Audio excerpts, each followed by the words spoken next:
Hey, good morning and welcome to the Morning Wake Up Call. We're glad you're with us here today. My name is Dean Renfro. I'm the host of the Morning Wake Up Call, and we're so excited to be able to help you grow yourself. So in turn, we can help you grow your business or your company or your organization, and in turn, help you change the world. We hope to do that by inspiring you, informing you, and giving you a little bit of insight that can help you do that. Well, as we kind of roll into 2022, we've been talking a little bit about what everybody talks about normally, and that is we've talked about goals. We've talked about procrastination, that is getting things started. And that's one big thing. If you just get started, it makes a difference. Well, today I'm going to talk about four habits that can help you be more productive. Because we all know that productivity is a part of what we do. So it's part of what makes it work. What can you do from a productivity standard that'll dramatically increase the action that you take? I want to talk about four of those today. So you might want to get a pen or a pencil or get your computer turned on so you can jot this down, because I think it will help you as you think about how do I take my goals, do away with procrastination, but in turn be more productive.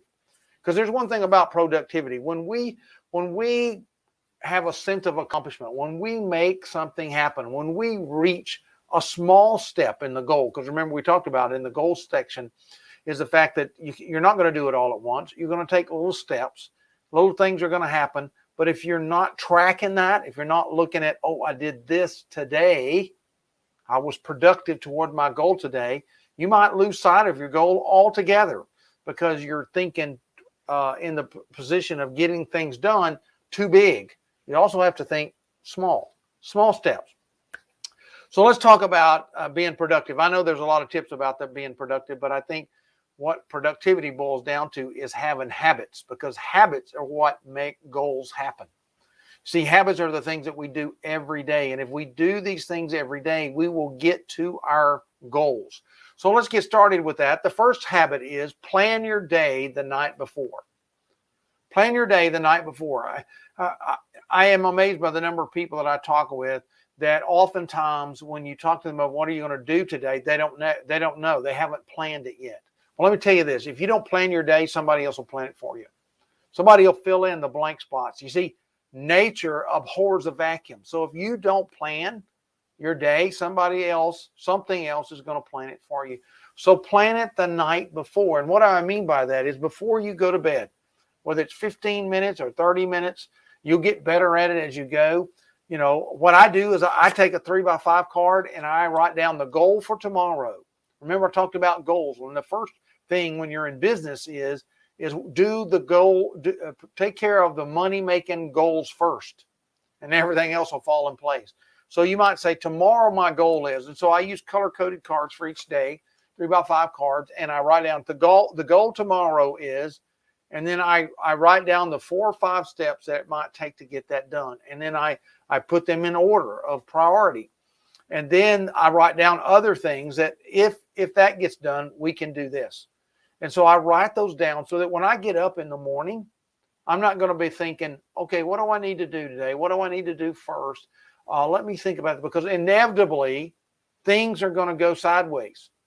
Somebody's going to grab your attention. And if you don't know exactly what you have to do and have it planned out, then something's going to take it away from you. And first thing you know, you'll get through the whole day and you'll not have done what was really important.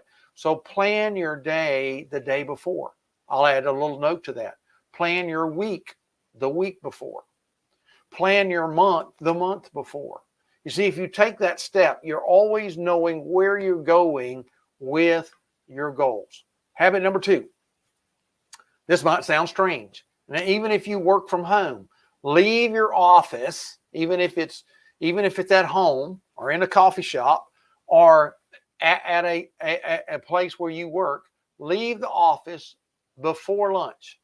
Leave the office for lunch and before lunch. And what do I mean by that is don't wait right up till time for lunch or right after lunch and work 5 minutes over, right? Leave the office. Get out of the space you're in and go somewhere, even if it's in another room. Like when I work from home a lot, and so when I want to eat lunch, I go to the kitchen and I sit down at the kitchen. I don't get my meal and come back and sit in front of my computer. I take a break. I separate myself. It's real important from a mental capacity to separate yourself, to totally get away from your work environment. Otherwise, you're constantly, I need to take care of that. I need to do this. I need to do that. Get away from it, especially when you work from home. But if you work at an office, you need to get out of the office. Go somewhere else and eat your lunch. Don't eat it in your cubicle. Go somewhere else, even if it's out to your car. On good days, go take a walk and eat your lunch. But find a way to get in another environment. And when you do that, I think it's important also that if you can go places that inspire you, refresh you, listen to good music during your lunchtime, listen to a podcast, the morning wake up call. If you didn't catch it this morning, listen to a good podcast that will give you some direction, some goodness in your life, some positivity in your life, some help in your life, right? And then get yourself clear. You see, if you've written things down, you don't have to think about them during lunch. You can go right back to what you need to do because you wrote it down. You made your to-do list before you had to do it. And then you can just come right back to it. So I think that's real important, the habit to develop. Habit number 3 is minimize your distractions. Distractions are everywhere, but you really have to build a habit of minimizing your distractions.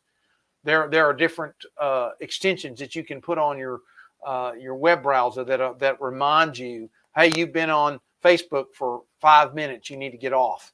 That can be pretty helpful if you're addicted to social media content. You've been on the phone talking to your friend too long. You've been working on this task. I use a reach over here and get it off the table. I use a timer to help me minimize distractions. I know when the timer goes off, it's time to get up, walk around, get something to drink, go to the bathroom, whatever I need to do. But it keeps me focused and it minimizes the distractions because distractions are so huge. So when it's time for work, go to work. If you work from home and you need to put a do not disturb sign on your door, get one of those, make one up, just do not disturb. Take a sticky note, stick it on the door, do not disturb. And that's important. Turn your phone off, put it on do not disturb. If you're one of those people who just call you out of the blue, turn your notifications off on your computer so that people aren't calling you right in the middle of something and you have to stop what you're doing because it so takes away from your ability to be productive. And then the fourth one, it's not.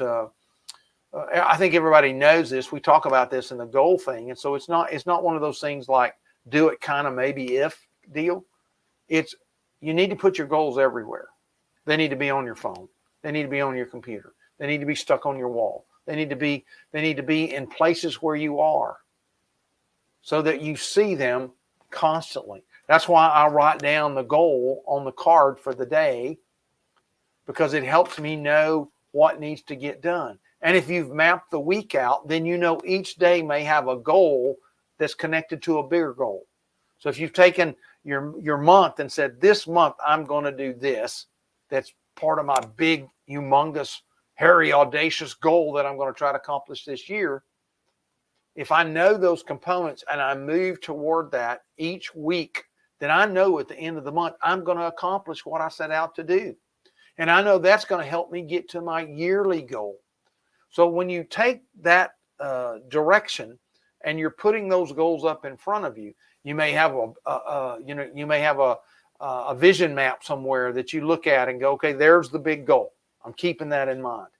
But if the big goal is to make a certain amount of money or to go on a trip or to lose a certain amount of weight or to get more this or get more that, if that's the big thing, make more sales or whatever it might be, if that's the big thing, then what are the steps? What are the 12 steps to get there, one each month? And then when you break down, what are the 4 steps underneath that? that need to happen each week. And then you're not getting lost. You're not getting lost in the big goal. You're able to say, okay, this is week 1, and here are the things that are going to help me get to the big goal 52 weeks from now. But here's what's going to help me get to the first part of the goal 4 weeks from now in the month of January. And so today through Friday, I need to do X. So each part of that's broke down. So you want to keep your goals in sight everywhere you can throughout the day, and to take a moment and read them and remind yourself. Begin to have self-talk about your goals. And we'll be talking about that soon as well, and recommend some resources there for you. So realize that productivity is a huge thing. It's a big thing for you. And I think it's a big thing for everybody. And we just want to encourage you, get the habits in your life that help you start being productive. Help you start being productive over and over and over again. And you'll soon see your goals come to happen. Hey, thanks for being with us today at the Morning Wake Up Call. Again, just to remind you, you can go to themorningwakeupcall.com and subscribe and be a part of our broadcast and receive it right in your email inbox each and every day, Monday through Friday, by subscribing, and we'll deliver it to you. So in case you miss the call, you can be there. And again, but thanks so much for being here. Again, our hope is to inspire you, inform you, and give you a little bit of insight that will help you grow yourself, and in turn, grow your business or your company or your organization so that you can go and change your world. Again, thanks for being with us. We'll talk to you tomorrow on the Morning Wake Up Call. See you then.